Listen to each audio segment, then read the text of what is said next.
Hello friends, જય શ્રી ગણેશ. બધાને સ્વાગત છે તમારું મારી ચેનલ ગુજરાતી કિચનમાં. તો આજે આપણે બનાવશું ગુજરાતીઓનું મોસ્ટ ફેવરિટ ભરેલા રીંગણ બટેટાનું શાક. આ શાક બધાની ઘરે વારંવાર બનતું જ હોય છે, પણ એકવાર આ રીતે બનાવી જોવો. મસાલો એટલો ચટપટો બનશે, એ પણ બેસન શેકવાની કે બીજા મસાલા ભેગા કરવાની ઝંઝટ વગર લગ્ન પ્રસંગમાં બને તેવું શાક આજે આપણે બનાવશું, ખૂબ ઓછી મહેનતમાં. અને બધા રેસીપી પણ પૂછશે અને સાથે વખાણ પણ કરશે.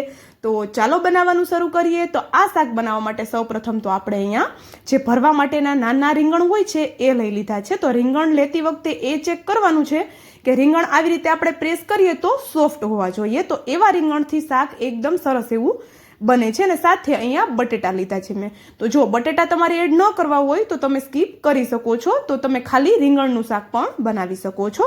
તો જો અહીંયા હવે રીંગણને આપણે ઉપરનો જે મોટો ભાગ છે દાંડલીવાળો એ થોડો હટાવી દઈએ, અને સાથે આ જે ગ્રીન પાર્ટ હોય છે એને પણ આપણે હટાવી દઈએ છીએ. રીંગણ આપણે એકદમ ફ્રેશ લેવાના છે, જેથી કરીને શાક આપણું એકદમ સરસ એવું બને અને પ્રોપર શાક કૂક થઈ જાય.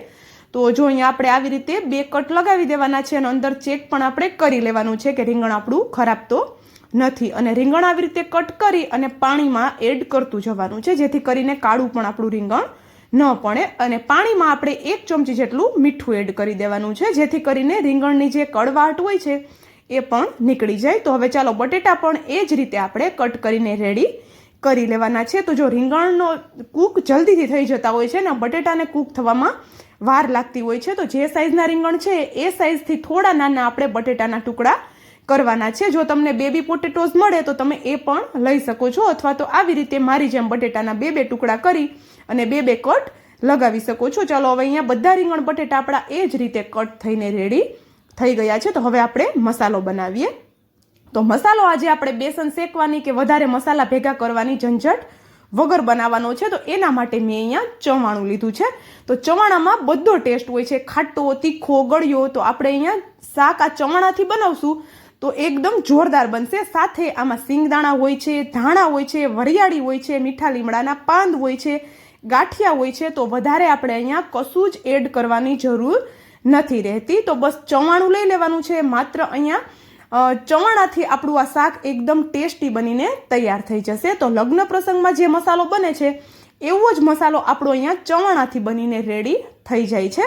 તો જો ચવાણું આપણે ખાંડણીમાં લઈ લીધું છે. તમે આ પ્રોસેસ મિક્સર જારમાં પણ કરી શકો છો. ને એમાં 1 મોટી ચમચી જેટલા મેં તલ એડ કરેલા છે. તો તલનું પ્રમાણ તમે થોડું અહીંયા વધારે પણ રાખી શકો છો. અને હવે આપણે આને દરદરું એવું વાટી લેવાનું છે. જો મિક્સર જારમાં કરતા હોય તો પલ્સ મોડ ઉપર આપણે આને કરવાનું છે, જેથી કરીને વધારે પાવડર ન થઈ જાય.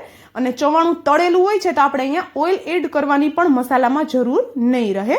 અને મસાલો આપણો જે બેસનથી ઘણીવાર બનાવતા હોઈએ એ સ્ટીમ થયા પછી એકદમ ચીકણો થઈ જતો હોય છે, હાર્ડ થઈ જતો હોય છે. તો એ પ્રોબ્લેમ તો બિલકુલ આપણે આ શાક બનાવતી વખતે નથી આવવાનો. તો ચાલો દરદરો એવો આપણો મસાલો વટાઈ ગયો છે, તો એને સાઈડમાં રાખી દઈએ. ને હવે આપણે એક ચટણી બનાવીએ. તો એના માટે થોડો આદુનો ટુકડો લીધો છે અને થોડી લસણની કળીઓ લીધી છે. આદુ અને લસણ કેટલું યુઝ કરવું એ પ્રોપર તમારી ઉપર છે.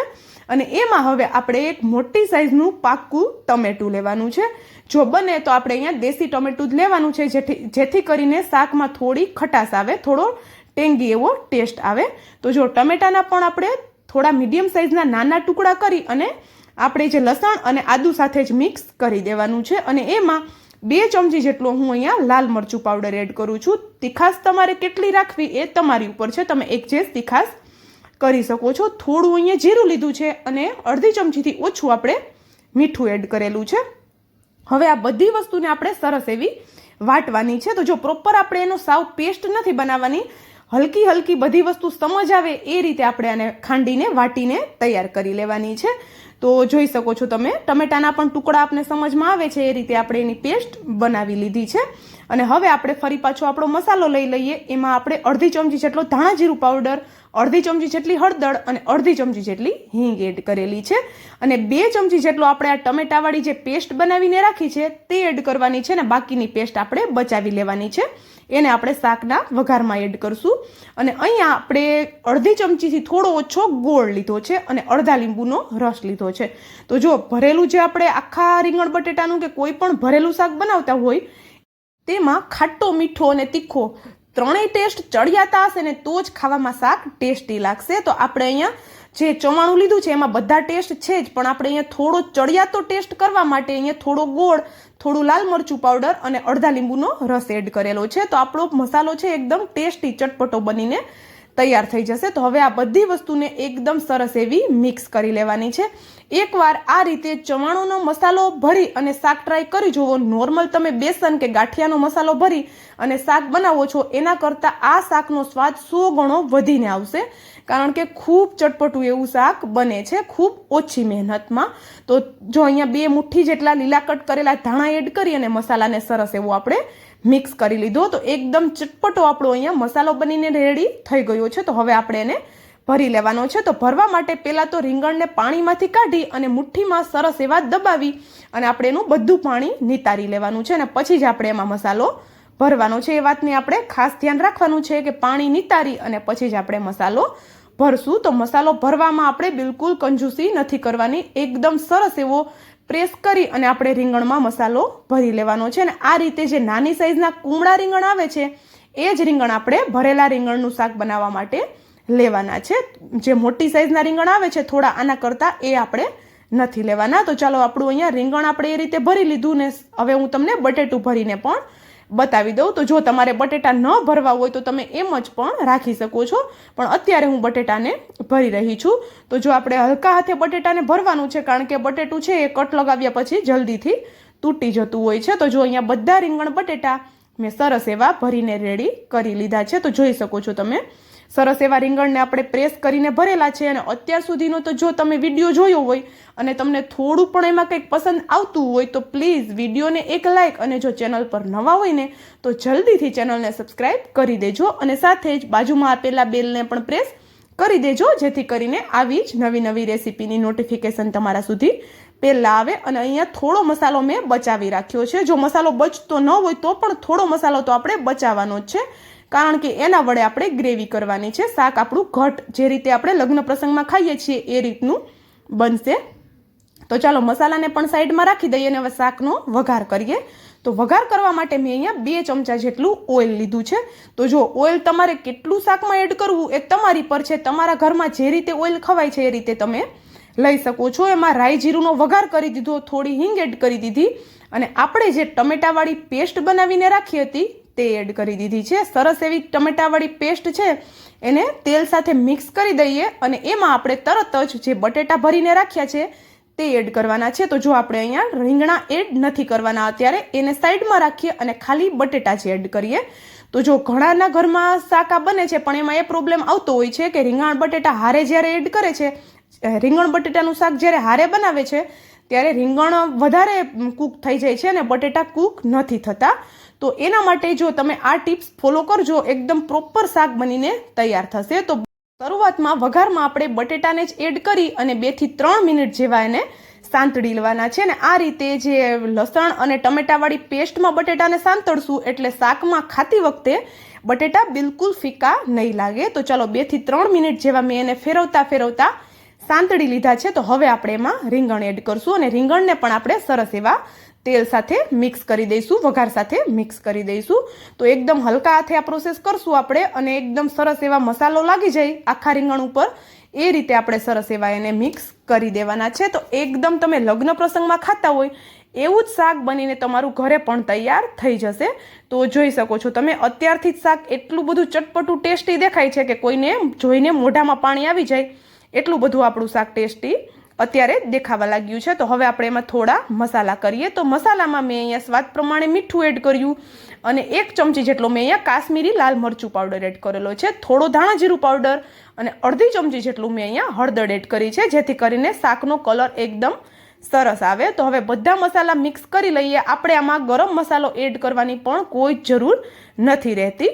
અને હવે આપણે બધા મસાલાને સરસ એવા મિક્સ કરી લીધા અને ગેસની ફ્લેમ આપણે સ્લો કરી દેવાની છે. અને આપણો દેશી જુગાડ આપણે અહીંયા કરવાનો છે કે કુકર ઉપર આપણે થાળી રાખી દઈએ અને આપણે જે ટમેટા અને લસણવાળી જે વાટ્યું હતું જે ખાંડણીમાં એમાં આપણે પાણી લઈ અને થાળી ઉપર પાણી રાખી દેવાનું છે. તો હવે આપણે આ પાણીને ગરમ થવા દેવાનું છે હલકું હલકું, ત્યાં સુધીમાં તેલ અને મસાલો સરસ એવો રીંગણ બટેટામાં ચડી જશે અને સરસ એવું આપણું શાક સંતળાઈ જશે. તો જો શરૂઆતમાં સીધું જ આપણે પાણી એડ નથી કરવાનું, તો હલકું પાણી ગરમ થાય પછી આપણે આ ગરમ પાણી આપણે આમાં શાકમાં એડ કરવાનું છે. તો પાણી હું અહીંયા નાની અડધી વાટકી જેટલું એડ કરું છું. તો તમે જોઈ શકો છો અહીંયા આપણે સરસ એવું પાણી એડ કરી દીધું. હજુ થોડું પાણી મને ઓછું લાગે છે, તો ફરી પાછું હું થોડું પાણી એડ કરું છું. તો વધારે મેં એક્સ્ટ્રા પાણી નથી લીધું, જે ગરમ થવા માટે રાખ્યું હતું એ જ પાણી અત્યારે હું યુઝ કરું છું.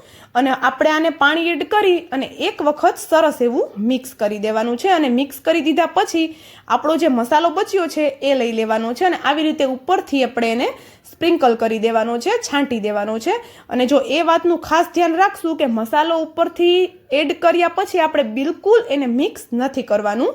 અને આપણે અહીંયા કુકરનું ઢાંકણ બંધ કરી અને શરૂઆતમાં હાઈ ગેસની ફ્લેમ ઉપર 1 સીટી અને પછી ગેસની ફ્લેમ મીડિયમ કરી અને 2 સીટી આપણે કરી લેવાની છે. અને પછી એની જ રીતે આપણે એની પ્રેશર નીકળવા દેવાનું છે અને પછી આપણે એનું ઢાંકણ ખોલીને ચેક કરશું. તો જોઈ શકો છો તમે અહીંયા આપણે ઢાંકણ ખોલીને ચેક કરીએ તો એકદમ સરસ એવું આપણું શાક બનીને રેડી થઈ ગયું છે. કલર જોઈ શકો છો તમે. અને ચાલો આપણે રીંગણ બટેટા એકવાર ચેક પણ કરી લઈએ. તો જો એકદમ સરસ એવા રીંગણ તો આપણા થઈ ગયા છે અને સાથે બટેટું પણ ચેક કરીએ તો જો એકદમ પ્રોપર બટેટું પણ કૂક થઈને રેડી થઈ ગયું છે. બિલકુલ કાચું નથી આપણું બટેટું. તો ઉપરથી થોડા લીલા કટ કરેલા ધાણા એડ કરી દઈએ અને આપણા ગુજરાતીઓનું મોસ્ટ ફેવરિટ એવું રીંગણ બટેટાનું શાક અહીંયા આપણું બનીને તૈયાર થઈ ગયું છે. એકવાર આ રીતે ટ્રાય કરી જુઓ, બધાને ખૂબ જ પસંદ આવશે અને તમે બધી જૂની રીતો ભૂલી જશો.